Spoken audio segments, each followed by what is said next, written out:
तो हम लोगों ने कल क्या देखा था, ये सारी संरचना किसकी है, जीभ वगैरह की, जीभ, टंग, वल्वा, कौवा, बिरयानी, जो भी था सब देख लिया था। कौवा देख लिया था, हार्ड पैलेट वगैरह सारी। फ्रेनुलम क्या होता है, शी लाइट गई, कोई बात नहीं। देखो तो ये हम लोग बात करते हैं, फ्रेनुलम देख लिया था हम लोगों ने। स्वाद कलिकाएं देख चुके थे, कितने स्वाद होते हैं, मतलब कितने टेस्ट आते हैं, मीठा, कड़वा, खट्टा और नमकीन। कहाँ कहाँ आता है पता है, देखो आगे कैसा होता है, मीठा, पश्च यानी कि लास्ट में कड़वा, पास में यानी बाजू में खट्टा और बीच में नमकीन। इमली खाओ तो पता चलेगा, या तो वो आती है ना, कौन सी चॉकलेट आती है, पल्स, इमली का झटका, ये कौन सी चॉकलेट आती है, चॉकलेट रहती है। चलो तो इसके बाद हम लोगों ने दांत देखा था, दांत की बात करते तो ये सारी चीज़ें देखी थी, पर मैंने बोला था आपको थियोडोंट याद रखना है, मनुष्य में पाया जाता है, यानी जबड़े में धंसे हुए रहते हैं। इसके बाद हम लोगों के अंदर डायफोडोंट होता है। डायफोडोंट यानी कि पहला सेट दूध के दांत कितने, 20, जिसको हम लोग टेम्परेरी टीथ या तो अस्थायी टीथ कहते हैं, अस्थायी दांत। दूसरा सेट होता है परमानेंट टीथ यानी स्थायी दांत, कितने होते हैं, 32। क्लियर है। अब हम लोग बात करते हैं मानव में दांतों के प्रकार कितने होते हैं, ठीक है, कितने होते हैं, 4, ठीक है। तो ये देखते हैं, पहला इंसिजर यानी कृंतक, कैनायर्स यानी रदनक 2, प्रीमोलर यानी प्रचवर्णक 2 और चवर्णक यानी कि मोलर्स कितने, 3। समझ में आ गया। चलो अब हम लोग यहाँ पे बात करते हैं, देखो ये जी बिल्कुल कमीन लोगों को हम कभी मना नहीं करते, चलो कमीन लोग हमेशा आ सकते हैं। देखो एक मूली की बात करें यानी सिंगल रूट, लंबे दांत, इसके बाद इनका काम क्या होता है, कतरने का तथा काटने का, ठीक है। इसके बाद हम लोग बात करते हैं कैनायर्स यानी ये एक मूली होते हैं, चीरने का काम होता है और ये क्या होते हैं, लंबे। प्रीमोलर्स की बात करें तो चौड़े और द्विमूली होते हैं। द्विमूली यानी कि ये 2 जगह मतलब वो स्थापित होते हैं। इसके बाद हम लोग बात करते हैं भोजन कुचलने एवं चबाने का इनका काम होता है। इसके बाद हम लोग बात करते हैं मोलर्स, तो ये चौड़े होते हैं, 2 से अधिक मूलें इसमें देखने को मिलेंगी। भोजन को चबाना तथा पीसने का इसका काम होता है। और यहाँ पे अंतिम तीसरे चवर्ण को हम लोग कहते हैं अक्कल दाढ़ यानी विजडम टूथ। क्लियर है। कभी कभी ये दर्द देती है, बोलती है अकल आ गई। अब देखो तो अब हम लोग यहाँ पे बात करते हैं, देखो इसको एक एग्जांपल से समझते हैं। ये है आपके पास में दांत नहीं है, ये कैडबरी चॉकलेट है, ठीक है। ये क्या है, चॉकलेट है। सबसे पहले इस चॉकलेट को क्या करूँ,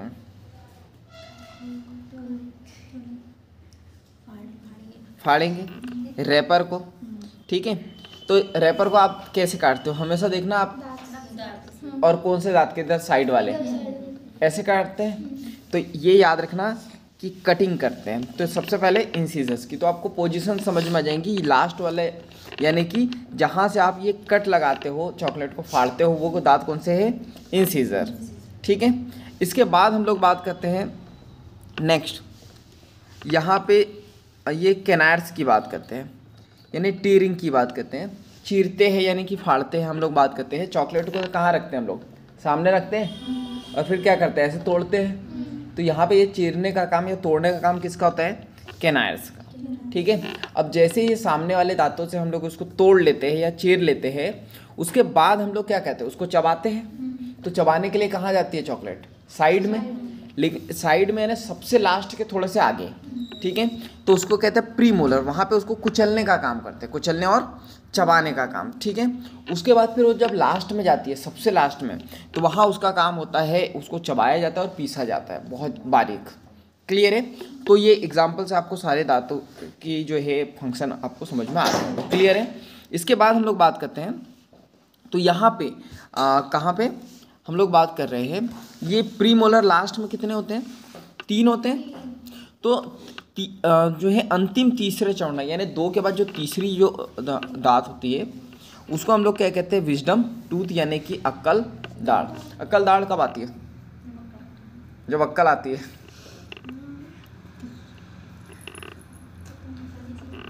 इसको मैच्योरिटी कहा जाता है, वही अकल जो बोलते हैं ना कि अकल आ गया, यानी कि मैच्योरिटी हो गई, लड़का बड़ा हो गया, धीरे धीरे बड़ा होता है तो अक्ल दाढ़ आती है। तो कई बार बहुत सारे लोगों की अक्ल दाढ़ दुखती भी है, क्योंकि वो बड़ी दिक्कत देती है। कई बार एक के ऊपर एक आ जाती है या साइड में आती है, तो कई बार दिक्कत देती है। चलो नेक्स्ट बात करते हैं। तो कभी मतलब किसी यंग पर्सन के मतलब यहाँ साइड में कभी दर्द होना दांत में, तो टेंशन वाली बात होती नहीं है। मतलब वो अक्ल दाढ़ होती है, वो दिक्कत देती है, वो हो जाती है ठीक। चलो नेक्स्ट देखते हैं। देखो यहाँ पे लिखा है, हालांकि आउट ऑफ एनसीईआरटी है, इतना मतलब नहीं पढ़ना है वैसे, बस ये इनके फंक्शन याद रखने हैं आपको, लेकिन ये दूसरे एग्ज़ाम में आ जाते हैं पीएनएसटी वगैरह में, इसलिए हम लोग ये देख रहे हैं। चलो नेक्स्ट बात करते हैं। इन सीजर्स की 7 से 8 साल में आता है ये। इसके बाद हम लोग चलो हाँ 1 बाय 1 देखो। 7 से 8 साल में बच्चे को सबसे पहले दांत कौन सा आता है? इन सीजर्स। इसलिए तो बच्चा जो है काटने लगता है। इधर का आता है, इधर का। इसके बाद बात करते हैं, यहाँ पे सेंट्रल जो आता है वो 6 से 10 मंथ के बच्चों में आता है। लेटरल यानी कि साइड में 10 से लेके 16 मंथ के बच्चों में ये देखने को मिलता है। इसके बाद बात करते हैं कैनायर्स, तो ये 9 से 10 साल के बच्चे में देखने को मिलेगा, मतलब 16 से लेके 22 मंथ का जो बच्चा हो जाएगा उसमें। इसके बाद फर्स्ट प्रीमोलर जो आता है 9 से 10 ईयर में, 9 से 10 साल के बच्चों में ये देखने को मिलेगा। इसके बाद प्रीमोलर 11 से 12 साल, जो सेकंड प्रीमोलर होता है। फर्स्ट मोलर की बात करते हैं तो ये 6 से 7 साल के बच्चे में देखने को मिलेगा, और यहाँ पे 13 से 19 मंथ के बच्चों में। सेकंड मोलर आपको 11 से 13 में देखने को मिलेगा, यानी कि 25 से 33 मंथ के बच्चों में। थर्ड मोलर या फिर इसको कहते हैं विजडम टीथ, तो ये यहाँ पे लिखा हुआ है कब आता है? 17 से लेके 21 साल के बच्चों में, ठीक है, जब तक कि लड़का बड़ा हो जाता है। तो ये जैसे विजडम टीथ आता है यानी समझ जाते हैं कि हाँ इसको अक्ल आ गई है, यानी लड़का बड़ा हो गया है, 18 प्लस हो गया है। तो सेकंड मोलर जो आता है वो 25 से 33 मंथ में आता है, और यहाँ पे जो तीसरा है हमारा कब आता है? 17 से 21, जिसको हम लोग क्या कह रहे हैं? अक्ल दाढ़, ठीक है। तो अक्ल दाढ़ कब आती है? 17 से 21। तो इस दौरान 17 से 21 के जब कोई भी होता है तो उस दौरान शायद दर्द हो सकता है इधर साइड में, क्योंकि कौन सी आती है यहाँ पे? अक्ल दाढ़ या विजडम टीथ आता है। चलो नेक्स्ट देखते हैं हम लोग। ये मोस्ट इम्पॉर्टेंट, यहाँ से कई बार क्वेश्चन आया हुआ है तो इसको मत भूलना। मिल्क डेंटेशन का फॉर्मूला यानी दूध दंत विन्यास। देखो तो सबसे पहले बात तो हम लोग करते हैं इसको फॉर्मूला कैसे है। देखो एक ये दांत होता है इंसिजर, ठीक है। दूसरा कौन सा होता है? कैनायर्स, प्रीमोलर और मोलर, यही होता है। अब हम लोग बात करते हैं क्या ऊपर नीचे होते हैं? अरे 2 जबड़े हैं ना हमारे, ऊपर भी होते हैं और नीचे भी होते हैं, ठीक है। तो ये फॉर्मूला क्या होगा ये याद रखना, 2102 2102 बच्चों में, मतलब ये ऐसे याद मत रखना, इसको बस ऐसे याद रख लेना 2102 और 2102, ठीक है। इससे क्या समझ में आया कि कैनायर्स कितने आए हैं बच्चे में? 2, सॉरी इंसिजर 2, कैनायर 1। मोस्ट इम्पॉर्टेंट, कई बार क्वेश्चन आया है, प्री मोलर बच्चों में नहीं होते हैं, ठीक है। इसीलिए जो है बच्चे खाना नहीं मतलब चबा पाते हैं, इसलिए उनको बिस्किट वगैरह दिया जाता है, ठीक है। तो ये मोस्ट इम्पॉर्टेंट याद रखना है कि जो बच्चे होते हैं उसमें प्री मोलर वाले दांत नहीं होते, मोलर वाले होते हैं, मतलब वो लास्ट वाले होते हैं लेकिन ये बीच में नहीं होते, तो वो 2 आ जाते हैं, लेकिन यहाँ पे प्री मोलर दांत नहीं आते हैं। अब परमानेंट डेंटेशन की बात करें, स्थायी दंत विन्यास, तो ये याद रखना 21-23 21-23, इसका फॉर्मूला होता है 21-23 21-23, ठीक है। तो अब हम लोग यहाँ पे बात करते हैं, यहाँ पे इंसिजर कितने? 2, कैनायर्स 1, प्रीमोलर 2 और मोलर 3। क्लियर है? यहाँ पे समझ में आया? तो चेक करो, चलो ऐसे चेक करते हैं। ये 32 आ गया क्या? इसको पहले चेक तो करो। 2 और 1 3, 3 और 2 5 और 3 8 ऊपर, और नीचे 2 और 1 3, 3 और 2 5, 5 और 3, तो ये तो 8 आ रहा है। 8 और 8 तो 16 ही हो रहा है। तो फिर हाँ, कैसे आया ये 8 8? वैसे तो 32 आने चाहिए, 32 हो ही नहीं रहे। क्या? हाँ, हमारा ऑपरेवन से ही गुना कर लो। मैं बोल रहा हूँ गुना भाग कुछ मत करो, अपने दांत देख के बताओ कैसे। देखो ये दांत ऐसे होते हैं, ये ऐसे आए, ठीक है। यहाँ से इधर खींचो, ठीक है। इधर आपके 8 है, इधर 8 है, इधर 8 है और इधर 8 है, ठीक है। हम लोग बात करते हैं, देखो ये कैनार्स की बात करें, यहाँ पे एक होता है चीरने वाला, एक इधर, ठीक है। फिर हम 1 मिनट, कितना? एक था। हम लोग बात करते हैं ये चीरने वाला इधर एक है। इधर आप ये देखोगे किसकी बात कर रहे हैं, ये इंसीजर की, जहाँ से कट करते हैं। तो इधर साइड आपको 2 दिखाई देंगे, यहाँ पे 2 और यहाँ पे 1 है। और फिर ये जो है प्रीमोलर इधर 2 और लास्ट में इधर है। फिर ये 20 से आप ये नाक के पास से, ठीक है। इधर साइड आप देखोगे तो फिर एक इधर होता है। ये कैनार्स जो है यहाँ पे जो चीरने वाला है, इधर एक साइड होता है, मतलब एक आपका लेफ्ट साइड होता है, एक राइट साइड। तो ये इस बेस पे होता है। तो समझ में आ गया क्या? किसी को डाउट? समझ में आया या नहीं आया? देखो मैं बोल रहा हूँ,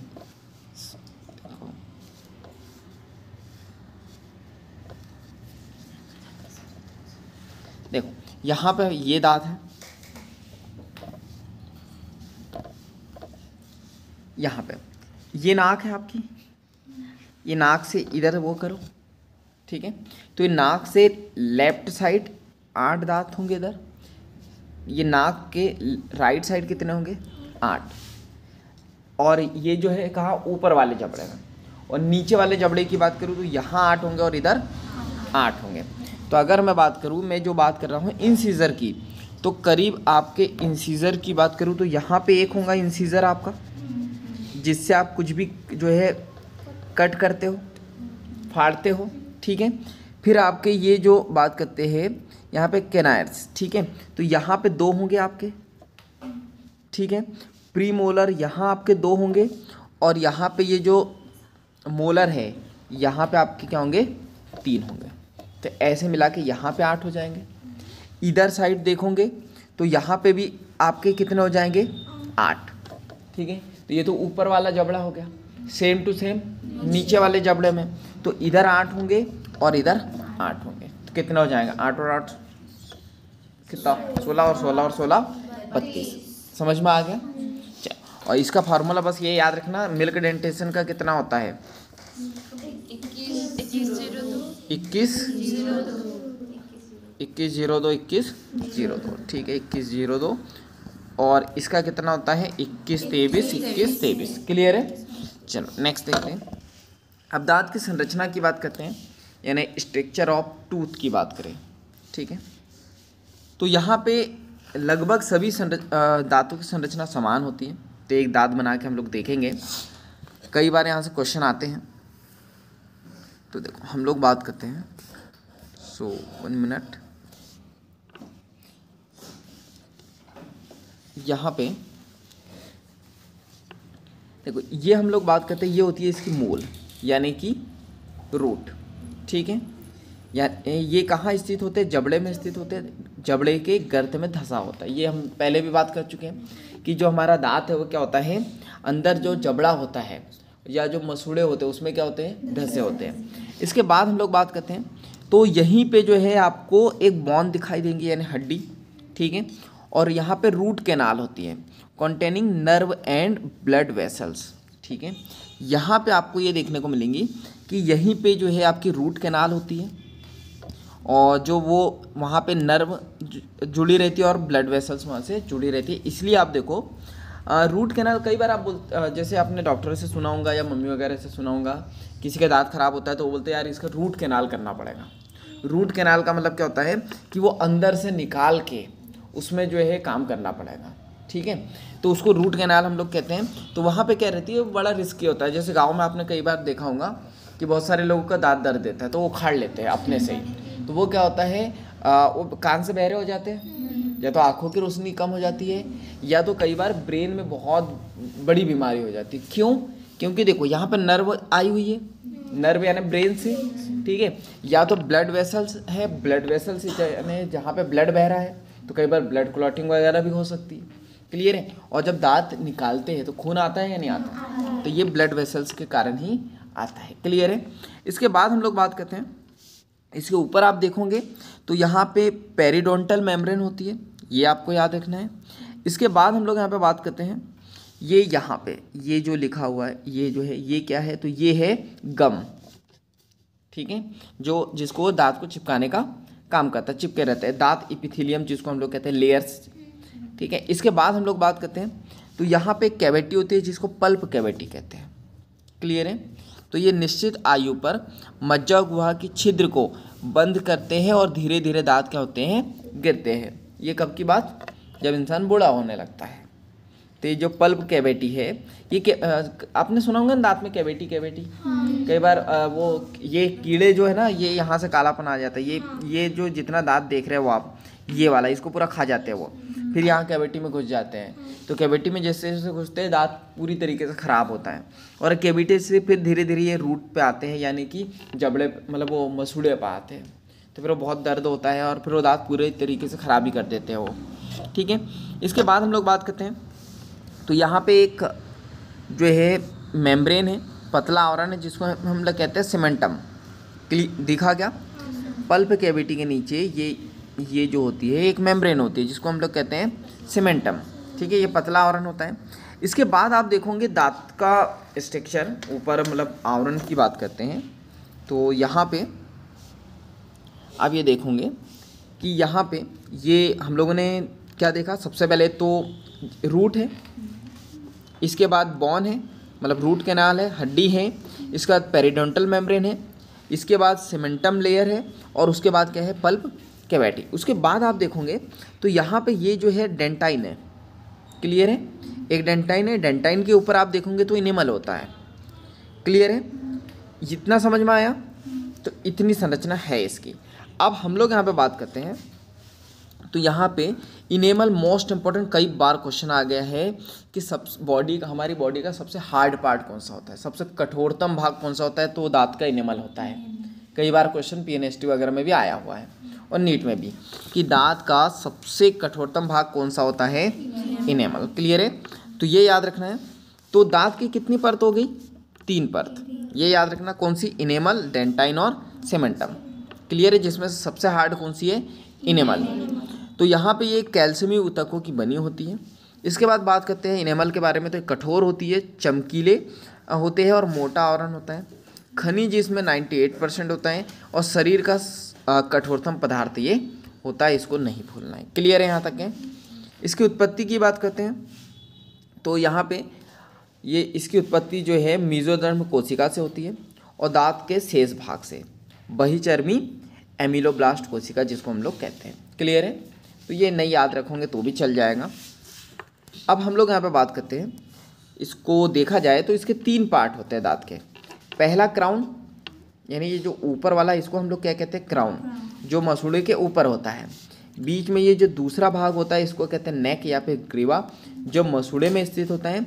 और जो तीसरा होता है वो होता है रूट, यानी कि जो कहाँ पे होता है? जबड़े में होता है। क्लियर है यहाँ तक के?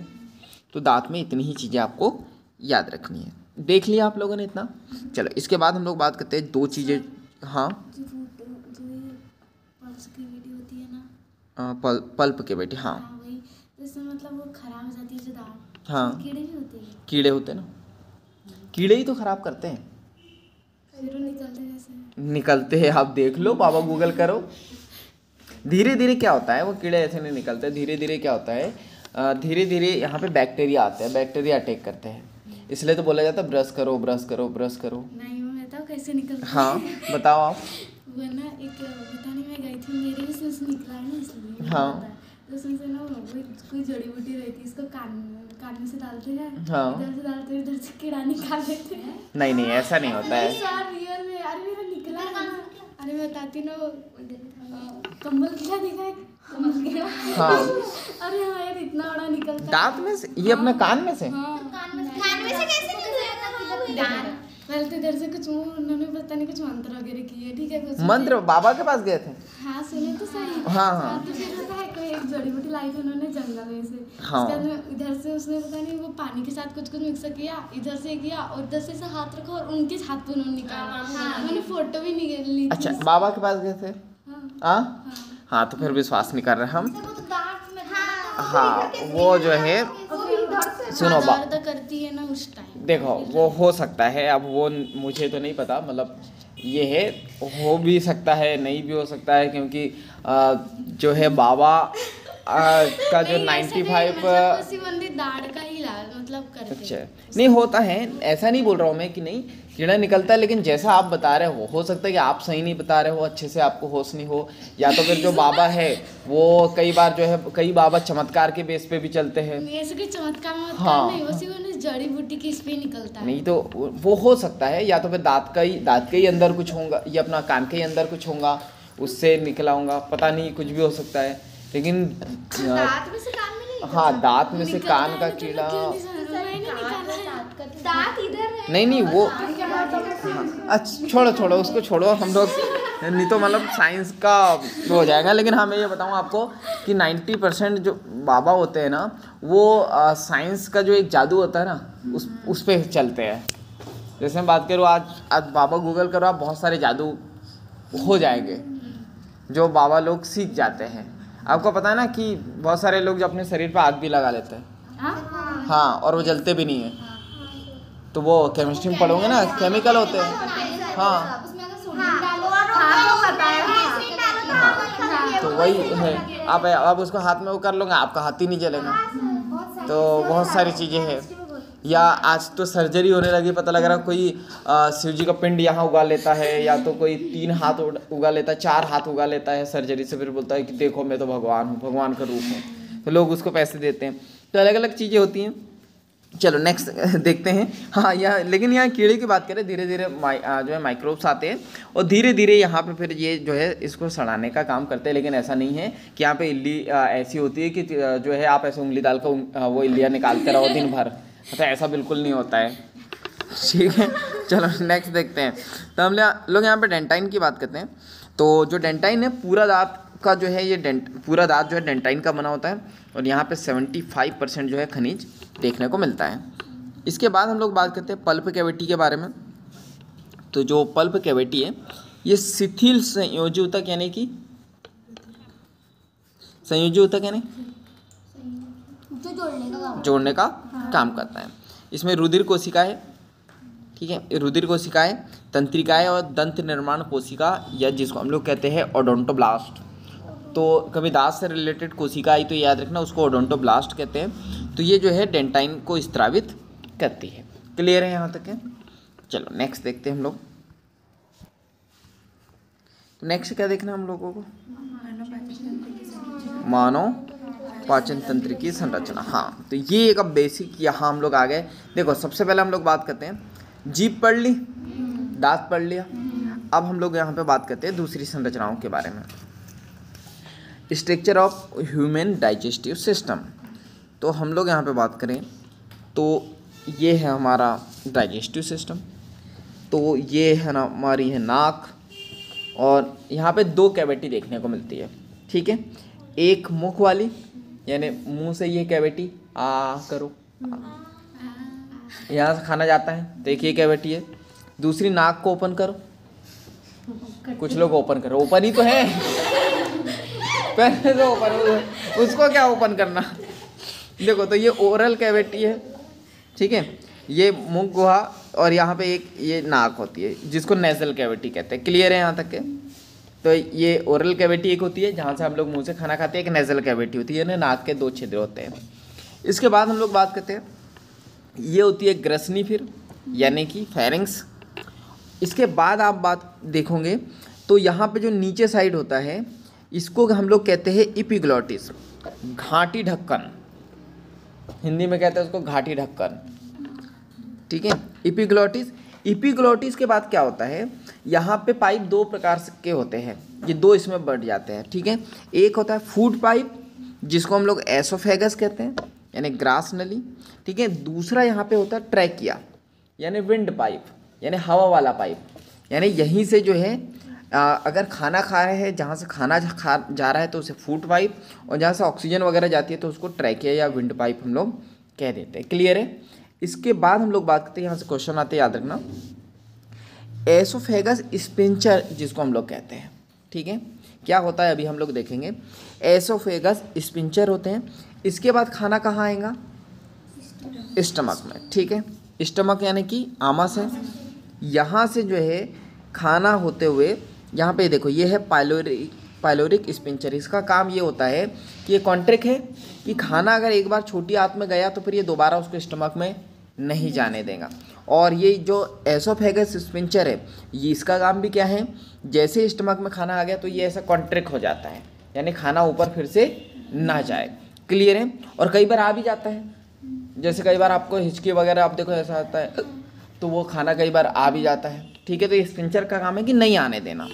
इसके बाद हम लोग बात करते हैं, ये होता है लीवर। लीवर, अच्छा, लीवर, यानी कि ये क्या होता है, यकृत, लीवर।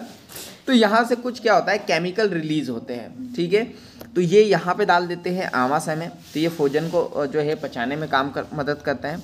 इसके बाद हम लोग बात करते हैं नेक्स्ट, तो यहाँ पे देखो अब क्या आ गया, स्टमक ने खाना किसको दे दिया, आंत को। तो आंत की बात करते हैं हम लोग, तो दो प्रकार की होती है, एक छोटी और एक बड़ी। तो ये जो अंदर वाली है ये कौन सी है, छोटी, और ये जो बाहर वाली है ये कौन सी है, बड़ी। तो ये याद रखना, जो छोटी आंत होती है उसके 3 टाइप होते हैं। ठीक है, पहला होता है ड्यूडेनम, तीसरा होता है जिजुनम, और जो तीसरा होता है, तीसरा कहाँ गया, इलियम।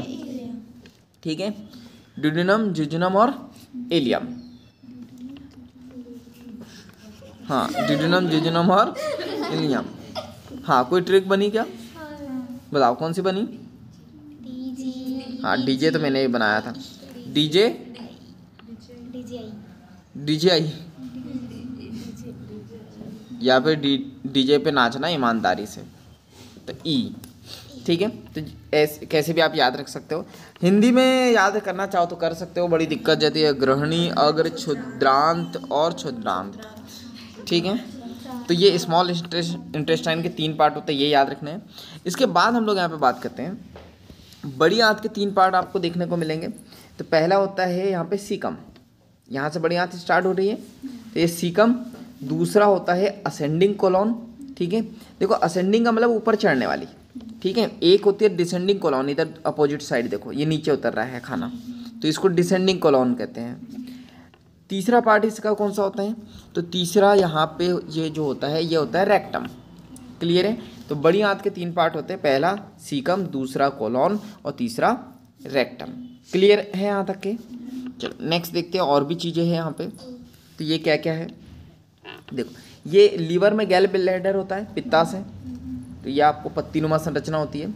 इसके बाद हम लोग यहाँ पे बात करते हैं, एक यहाँ पे दिया हुआ है जो ऐसा है इस साइड से, इसको हम लोग कहते हैं ट्रांसवर्स कोलॉन। तो ये कोलॉन के ही 3 टाइप होते हैं। ठीक है, असेंडिंग, ट्रांसवर्स और डिसेंडिंग। क्लियर है। इसके बाद हम लोग यहाँ पे बात करते हैं, तो ये एक होता है यहाँ पे वर्मीफॉर्म अपेंडिक्स, ये पार्ट होता है, क्या काम होता है आगे हम लोग देखेंगे। इसके बाद बात करते हैं लास्ट में, जो लास्ट पार्ट होता है एलिमेंट्री कैनाल का, वो होता है गुदा यानी एनस, जहाँ से वेस्ट प्रोडक्ट जो होते हैं बॉडी से बाहर होते हैं। क्लियर है यहाँ तक के। अब इसमें कुछ ऐसा चीज़ जो समझ में नहीं आई हो, या कोई क्वेश्चन, एक बार इसको फिर से बताओ। देखो देखो यहाँ हम लोग बात करते हैं, यहाँ हमारा मुख है, यहाँ एक तो मुंह से चीज़ें जाती है, एक नाक से जाती है। ठीक है, खाना गले में उतरने का जिसको हम लोग फेरिंग्स कहेंगे। गले में हम लोग बात करते हैं, एक ढक्कन होता है जो खाने को जाने और आने से रोकता है, जिसको एपिग्लॉटिस कहते हैं। एक पाइप है जिसमें से खाना जाएगा, उसको फूड पाइप, जिसमें से हवा जाएंगी उसको ट्रैकिया या विंड पाइप। ठीक है, इसके आगे हम लोग देखेंगे जो फूड पाइप है उसको एसोफेगस कहते हैं। ठीक है, इसके बाद आगे आऊँगे तो खाना कहाँ जाएगा, स्टमक में यानी कि आमाशय में। अब खाना ऊपर ना चला जाए इसके रोकने के लिए एसोफेगस स्पिंचर है। इसके बाद खाना कहाँ जाएगा, बात करते हैं हम लोग छोटी आंत में, ठीक है। छोटी आंत में जाएंगे तो कुछ लोग मदद करेंगे, कौन? लीवर और गैल ब्लैडर, इससे कुछ एंजाइम निकलेंगे जो इसको दे देंगे। समझ में आ गया यहाँ तक के? अब हम लोग बात करते हैं खाना जाएगा छोटी आंत में और छोटी आंत से होते हुए बड़ी आंत में। छोटी आंत की बात करते हैं तो इसके 3 टाइप होते हैं, ड्यूडेनम, जिजुनम और इलियम। क्लियर है? इसके बाद बड़ी आंत की बात करें तो बड़ी आंत के कितने पार्ट? 3। कौन कौन से? सीकम, सीकम, कोलन और नीचे लिखा हुआ है क्या है? रेक्टम। ये समझ में आ गया? बस इतना ही है, ठीक है। इतना ही है हमारा एलिमेंट्री कैनाल। अब इसमें कुछ चीज़ें जो छूट गई है उसको देख ले।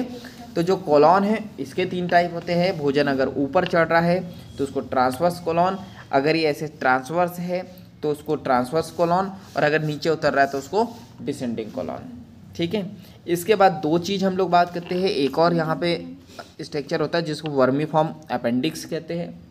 इसके बाद जो जहाँ से भोजन बॉडी से बाहर निकलता है उसको हम लोग क्या कहते हैं? एनस या तो गुदा। क्लियर है यहाँ तक के? अभी आपको तो पता वो वाला खाना क्या? वर्मीफॉर्म अपेंडिक्स, जिसको हिंदी में कहते हैं कृमि रूप परिसेशिका, सीकम के नीचे। ये है ना, तो क्या कार्य बता आपने? कुछ नहीं बताया। इसका ये है कि बस होता है, इसको आगे हम लोग देखेंगे।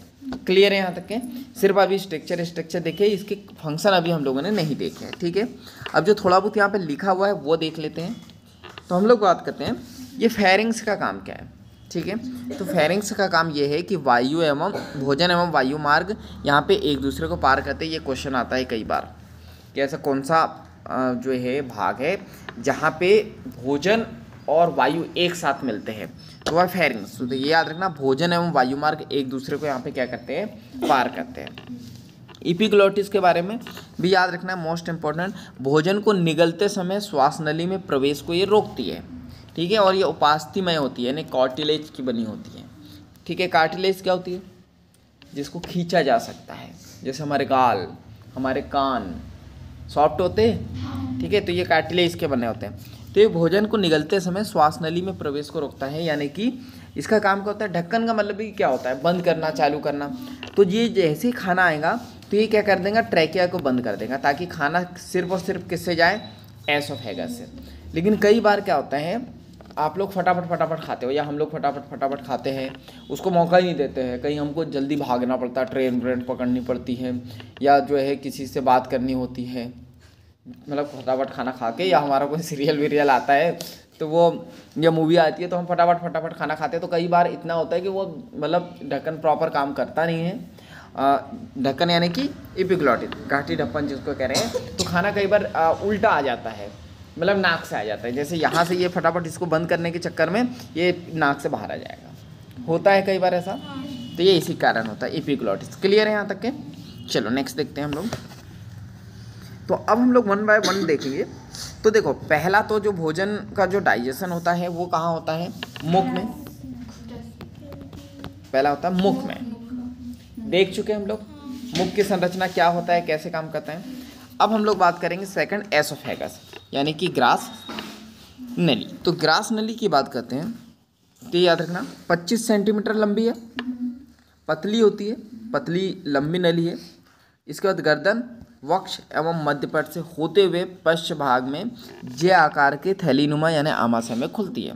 यानी देखो, गर्दन से होती हुई जाती है, वक्ष यानी कि ये हमारी छाती, ठीक है। और ये वक्ष पट मध्य पट से होते हुए पश्च भाग, पश्च यानी कि बाद वाले भाग, यानी जे नुमा संरचना में जाती है, जिसको थैलीनुमा आमाशय में खुलती है। आमाशय भी देखा था अपन ने, तो याद रखना एसोफेगस के बाद क्या आता है? आमाशय आता है। ग्रसिका का आमाशय में खुलना, ठीक है। जो ग्रसिका ये जो हमारी ग्रास नली है कहाँ खुलती है? आमाशय में खुलना। तो ये आमाशय में खुलना, यहाँ पे एक पेशी अवरोधनी होता है, ठीक है। पेशी अवरोधनी के द्वारा ये होता है। तो आमाशय ग्रसिका यानी मस्कुलर स्पिंचर ये नियंत्रित करता है। नियंत्रण कौन करता है? अपन ने देखा था कौन सा स्पिंचर था वो। देखो ये यहाँ पे आओ फटाफट, 1 मिनट। ये स्पिंचर था, कौन सा? ये देखो लिखा हुआ है एसोफेगस स्पिंचर। तो इसको ये कंट्रोल करता है कि खाना कब जाएगा, कितना जाएगा या नहीं जाएगा। क्लियर है यहाँ तक के? ठीक है, इसके बाद हम लोग ये याद रखना, यहाँ से क्वेश्चन आता है, भोजन यहाँ पे क्रमानुकुंचन गति करता है, यानी पेरिस्टेटिक मोमेंट, ठीक है। ये फूड बॉलस जिसको कहते हैं, भोजन पिंड या आमाशय में भेजते हैं। ये याद रखना, बोलस का मतलब क्या है? बोलस, जिसको भोजन पिंड कहा जा रहा है। देखो, खाना आपने जब खाया, दांतों में तो चबा लिया ना इसको, तो चबाने के बाद में जो बचा हुआ भोजन होता है उसको हम लोग बोलस कहते हैं, ठीक है। कभी खाना आप खाते हो, दांत में अटक जाता है, शरीफ मत बनना, सबको पता होगा, तो दांतों से निकाल लेते हो ऐसे हाथों से, या तो कुछ शरीफ होंगे तो कुछ लकड़ी से निकालते होंगे, कुछ पिन से निकालते होंगे, कुछ माचिस की लकड़ी से निकालते होंगे, कुछ अगरबत्ती की लकड़ी से निकालते होंगे। तो खाना क्या एक सफ़ेद रूप में दिखता है आपको, और ऐसा गोले के रूप में, ठीक है। तो वो जो गांठ होती है, जो पिंड होता है, उसी को हम लोग क्या कहते हैं? बोलस कहते हैं। क्लियर है? चलो, तो ये देख चुके हैं। इसके बाद हम लोग बात करते हैं आमाशय, यानी कि स्टमक। हम लोग बात करते हैं, ये मोटी होती है। कैसी होती है? कैसी होती है? बाजू में जो मोटी बैठी है उसको बुरा लग जाएगा, तुम्हारा मुंह फोड़ देंगे वो, जो भी मोटी बैठी होंगी। देखो तो मोटी क्या क्या है? ये आमाशय मोटी है। क्या है? कैसी है गायत्री? कैसी है गायत्री? गायत्री कैसी सर? आमाशय मोटा। अच्छा, आमाशय मोटा है। नहीं तो मैं यही बोल रहा, गायत्री बताओ कि आमाशय कैसा है गायत्री? जे के आकार का। जे का आकार का है गायत्री? गायत्री जे आकार का है। तो ये मोटी होती है, पेशी दीवार होती है, और जे आकार की थैलीनुमा संरचना होती है, जो अभी आप हम लोगों ने देखी, ऐसी होती है। इसके बाद उदरी भाग के ऊपरी भाग में बाई तरफ होती है। उदरी यानी कि उदर, यानी कि पेट। तो ये पेट के ऊपरी भाग में होती है, और बाई ओर यानी कि लेफ्ट साइड में, ठीक है। इसके बाद जो है 30 सेंटीमीटर लंबी होती है। मोस्ट इंपॉर्टेंट याद रखना, इसके 3 भाग होते हैं। पहला कार्डिक, दूसरा फंडिक, और तीसरा कौन सा है? पाइलोरिक पार्ट होता है, जठर निर्गमी भाग, ठीक है। तो इसको 1 बाय 1 देखते हैं हम लोग क्या होता है। तो यहाँ पे कार्डिक पार्ट की बात करते हैं, तो भोजन को वापस ग्रास नली में नहीं जाने देती, पहले तो इसको ऐसा बना लेते हैं, ठीक है। ये आमाशय है। तो ये जो है करीब जो पहला वाला भाग है, वो उसको कह रहे हैं हम लोग कार्डिक भाग। तो ये भोजन को वापस कहाँ नहीं जाने देंगे? इधर ग्रास नली, तो ग्रास नली में नहीं जाने देंगे। फंडिक भाग सेंटर वाला भाग होता है, केंद्रीय भाग। और पाइलोरिक पार्ट की बात करते हैं, तो ये कहाँ खुलेंगे? ड्यूडेनम में। ड्यूडेनम क्या था? छोटी आंत का पहला पार्ट ड्यूडेनम होता है, ये याद रखना है। तो ये अब कहाँ खुलेगा? ये छोटी आंत के पहले पार्ट में ही खुलेगा, तो उसको ड्यूडेनम कहते हैं। भोजन को ग्रहणी से वापस आमाशय में यहाँ पे आने से ये रोकती है। पाइलोरिक स्पिंचर पढ़ा था क्या हम लोगों ने? तो भोजन को ग्रहणी से जो है वापस आमाशय में ये आने से रोकती है। तो ये हम लोगों ने यहाँ पे पढ़ा था, तो ये याद रखना है। क्लियर है? नेक्स्ट देखते हैं हम, आंत की बात करें, ठीक है। टाइम होगा तो बता देना। टाइम कितना हुआ अभी? 47। चलो 47 बज गए।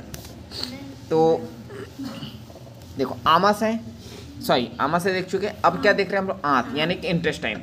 25 फीट लंबी होती है, ये याद रखना है। छोटी आंत की बात करते हैं, तो 25 में से 20 फीट लंबी कौन सी होती है? Small intestine. यानी ये याद रखना है, नाम में छोटी लग रही है लेकिन है ये बड़ी आंत से भी बड़ी है ये, ठीक है। क्योंकि 20 फीट तो यही है, क्लियर है। बच्ची 5 फीट, बड़ी आंत है। तो ये अति कुंडलित नलिका है, इस टाइप से कुंडलित होती है, दिखती छोटी है लेकिन अंदर ही अंदर बहुत ज़्यादा ये कुंडलित रहती है। इसके बाद हम लोग बात करते हैं, 3 पार्ट होते हैं, पहले ही देख चुके हैं हम लोग, ड्यूडेनम, जिजोनम और इलियम। तो यहाँ पे सी आकृति का समीपस्थ भाग होता है, ठीक है। इसके बाद 25 सेंटीमीटर लंबा होता है। आमाशय तथा ग्रहणी के मध्य अग्नाशय में देखने को मिलेगा। यहाँ बात करते हैं यकृत अग्नाशयी वाहिका ग्रहणी में खुलती है, मोस्ट इम्पॉर्टेंट, ये याद रखना है, ये इतना पार्ट। तो हम लोग यहाँ पे बात करते हैं, यहाँ पे ये कहाँ खुलती है? ये यकृत अग्नाशयी वाहिका, और ग्रहणी में खुलती है। ग्रहणी यानी कि ड्यूडेनम। ठीक है, तो यहाँ पे मैं बात करूँ, ये बात ऐसी की जा रही है कि ये क्या है, स्टमक, ये छोटी आते यहाँ से कुछ लीवर था, तो लीवर की बात करते हैं और लीवर है, और यहाँ पे अग्नाशय यानी कि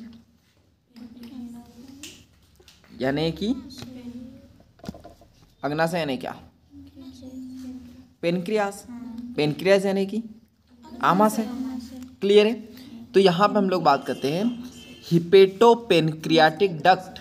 ठीक है, और ग्रहणी यानी छोटी आंत का पहला पार्ट। तो ये मैंने बताया, आपको आगे भी बताऊंगा कि ये आमाशय से कुछ रस निकलता है, कुछ रस यहाँ से निकलता है यकृत से।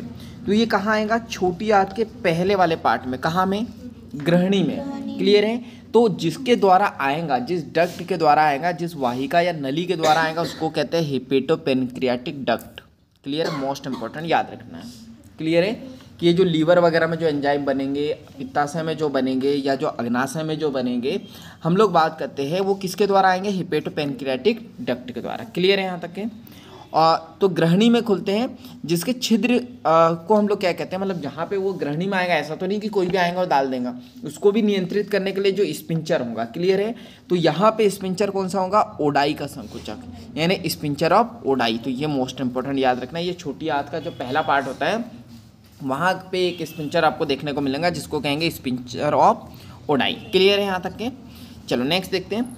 तो अब आपको पता है फिर खाना कहाँ, ड्यूडेनम में आ जाएगा। ड्यूडेनम से कहाँ जाएगा, जिजुनम में, ये तीर लगा हुआ है, और जिजुनम से कहाँ आएगा, इलियम में। इसके बाद इलियम की बात करते हैं, तो ये 12 फीट लंबी होती है, और फिर इलियम से कहाँ आएगा, सीकम में, जो बड़ी आंत का पहला पार्ट है, सीकम। ठीक है, तो ये याद रखना है, सीकम और इलियम का जो संगम स्थल है, यानी दोनों जहाँ मिलेंगे, तो उसको कहते हैं इलियोसिकल वाल्व, यानी कि इलियोसिकल कपाट। क्लियर है, तो ये भोजन को सीकम से शेषांत्र वापस नहीं जाने देता है। शेषांत्र यानी क्या होता है, इलियम, यानी ये क्या करता है, भोजन को सीकम में, यानी बड़ी आंत में आ गया तो उसको वापस जो है छोटी आंत में जाने नहीं देता है। क्लियर है यहाँ तक के। चलो नेक्स्ट देखते हैं। और ये जो जिजुनम लिखा हुआ है, ये 8 फीट होती है। ठीक है, इतना याद नहीं भी रखूँगा तो चलेगा, जो मेन है वो जो मैंने बताया वो आप याद रख सकते हो। क्लियर है यहाँ तक के। चलो बड़ी आंत देखते हैं। तो बड़ी आंत की बात करते हैं हम लोग, तो बड़ी आंत की बात करें 5 फीट लंबी होती है। सीकम की बात करते हैं तो इलियोसिकल छिद्र अभी अपन ने पढ़ा, वाल्व जिसको कह रहे हैं। नीचे थैलीनुमा संरचना होती है, पश्च भाग में नलिका रूपी संरचना निकलती है, जिसको वर्मीफॉर्म अपेंडिक्स कहते हैं। अभी पढ़ा था क्या, सीकम के जो हम लोग बात करते हैं, सीकम के पश्च भाग यानी कि बाद वाले पार्ट में नलिका रूपी संरचना निकलती है, जिसको उंडुक पुच्छ कहते हैं। क्या कहते हैं, उंडुक पुच्छ, यानी कि वर्मीफॉर्म अपेंडिक्स। ये क्या होता है, तो यहाँ पे जीवाणु क्या करते हैं, संक्रमण कर देते हैं, जिसकी वजह से ये जो है उंडुक शोध रोग हो जाता है, यानी कि वर्मीफॉर्म अपेंडिक्स जो है फूल जाता है, सूज जाता है, जिसको कहते हैं वर्मीफॉर्म अपेंडिक्स। जिसको आपने सुना होगा बचपन में, जब मम्मी कहती थी बेटा बाऊ हो गया क्या, बाऊ हो गया क्या, किरम हो गया क्या, सुना है। तो यहाँ पे प्रॉब्लम जो है वर्मीफॉर्म अपेंडिक्स में आ जाती थी। क्लियर है यहाँ तक के। इसलिए बच्चों को बोला जाता था बेटा तू ज़्यादा मीठा नहीं खाएगा, फिर बच्चे को बेचारे को मीठा नहीं खाने देते थे।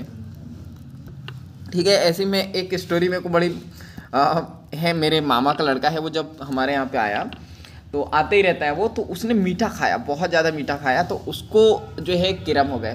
तो किरम हो गए तो बच्चे कितने इनोसेंट होते हैं, वो किरम उसको दिक्कत दे रहे हैं, तो वो उसने क्या किया, उसने अपने पैंट निकाला, और अब क्या करना चाहिए, उसको लगा कि ये जो है अब मैंने बहुत मीठा खाया है, अब ये मेरे को सब लोग डांटेंगे, तो वो कूलर के सामने जाके खड़ा हो गया।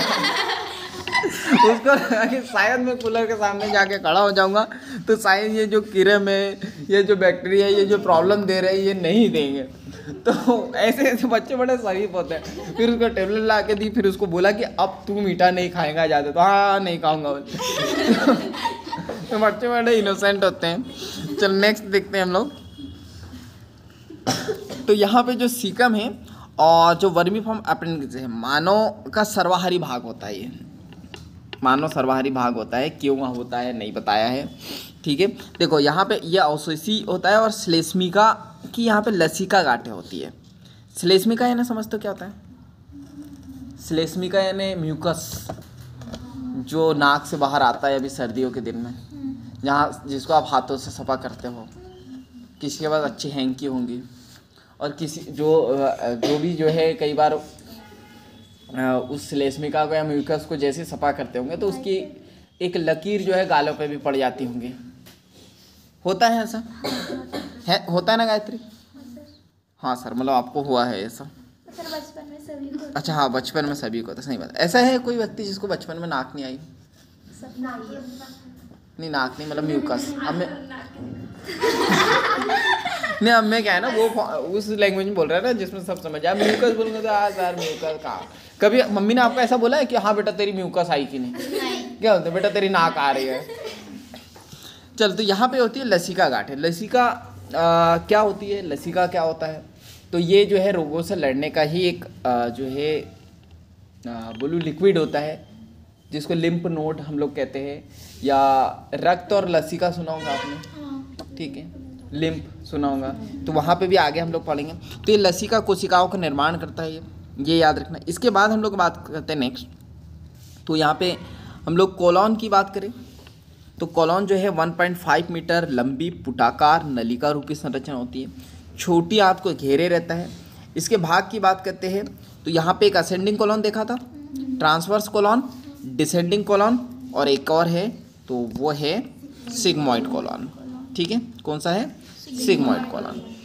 तो इसके बाद हम लोग बात करते हैं, तो ये जो बोला जा रहा है 1.5 मीटर लंबी पुटाकार जो है संरचना है, तो यहाँ पे जिसको कहते हैं सैकुलेटेड, तो प्रत्येक इस पुटिका में जो है यहाँ पे होस्ट कोशिका होती है, होस्ट्रा, जिसको प्रत्येक पुटिका को हम लोग कहते हैं होस्ट्रा।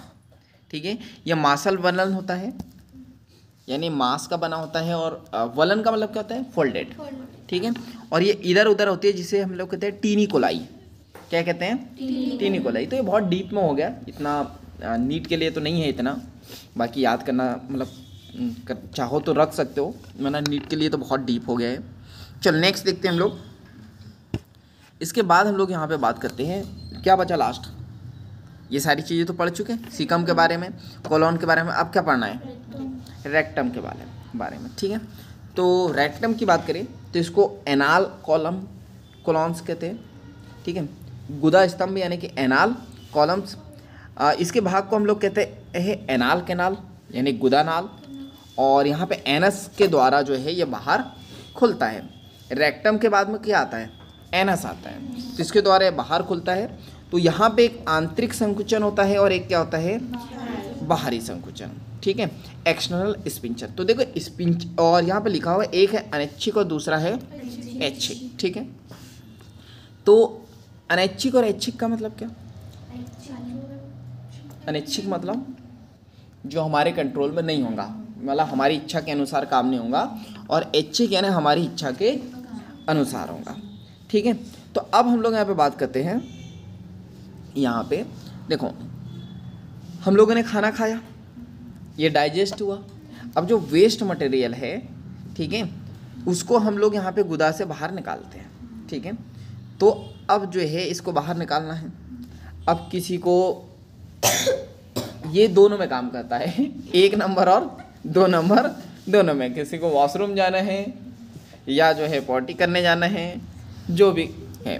तो अब हम लोग बात करते हैं, अब किसी को बाथरूम आई, बाथरूम के लिए हम लोग वहाँ पढ़ेंगे, लेकिन ये जो है वेस्ट मटेरियल को रिलीज़ करने के लिए।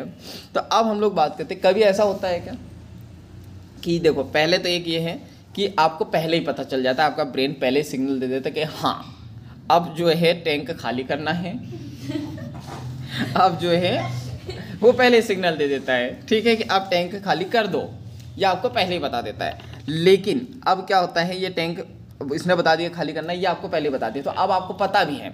लेकिन अब जो है अब आलसी आप कर लेंगे, देख लेंगे, समझ लेंगे, या फिर मान लो ये जो है सामने वाले कहीं मान लो भोपाल से आ रहा है, उसको पता चल गया बस में कि टैंक खाली करना है, बस में तो कर नहीं सकता ना, तो अब क्या होता है, वो करता है कंट्रोल।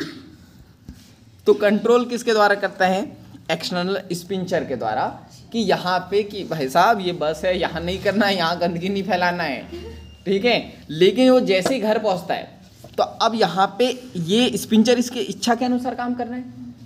अब घर में टॉयलेट है तो आराम से अब वो टैंक खाली कर सकता है। क्लियर है? तो ये याद रखना, इस तरह से काम करता है। एक होता है एक्सटर्नल, एक होता है इंटरनल। एक हमारे बस में होता है और एक हमारे बस में बिल्कुल नहीं होता है। और अगर बस जो है भोपाल से आ रही है, टैंक खाली करने की इच्छा है, तो इसकी भी एक लिमिट है। ये जो है एक्सटर्नल आपकी इच्छा में, इसका मतलब ये नहीं कि आपको बोला गया है कि भाई साहब आपको टैंक खाली करना है, अभी आप बोल रहे हैं कर देंगे 3 दिन बाद आराम से, कोई दिक्कत नहीं, तो ये फिर आपके बस में नहीं रहेगा, फिर जो है सब मिट्टी पल्लित हो जाएगा।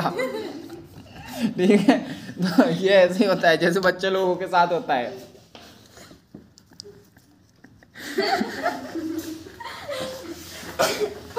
चलो नेक्स्ट देखते हैं। बेचारा फिर बच्चों को उसके घर वाले बहुत कूटते हैं। कई बार आपने देखा है किसी बच्चे को स्कूल से दौड़ते या शायद आप लोगों के साथ भी होंगे, आप स्कूल में तो जो है बच्चे कंट्रोल में नहीं रहता ना, वो क्या बच्चे ही होते हैं, फिर वो दौड़ते भागते आता है घर, फिर वो सब फेंक देता है, वो चप्पल भी नहीं उतारता। मन बोलता अरे बेटा कहाँ यार सब हटिया और वो दौड़ते भागते जब बाथरूम में जाता है, फिर टैंक खाली करता है तो हाँ ठीक है, तो मम्मी भी समझ जाती है हाँ बेटा ठीक है अच्छा किया। नहीं तो कई बार तो टैंक आधे में खाली हो जाता है बिना उसकी मर्जी के। अब बेचारे क्या है, तो फिर जैसे घर आता है तो फिर बच्चे बड़े इंटेलिजेंट भी होते, फिर इधर देखता कोई है तो नहीं, कोई में कोई है, किंतु कोई है तो फिर वो बाकायदा इसका हाँ क्या हुआ ये वो मम्मी को बात में लगाता, मम्मी पानी तो लाओ 1 गिलास ये वो, और मम्मी जैसे किचन में जाती है दौड़ते भागते जो है बाथरूम में जाता है, फिर जो है उसकी व्यवस्था वो कर लेता है। अब उससे जाके पूछना बाकी की बातें या फिर अपना बचपन याद करना। चलो तो नेक्स्ट देखते हैं।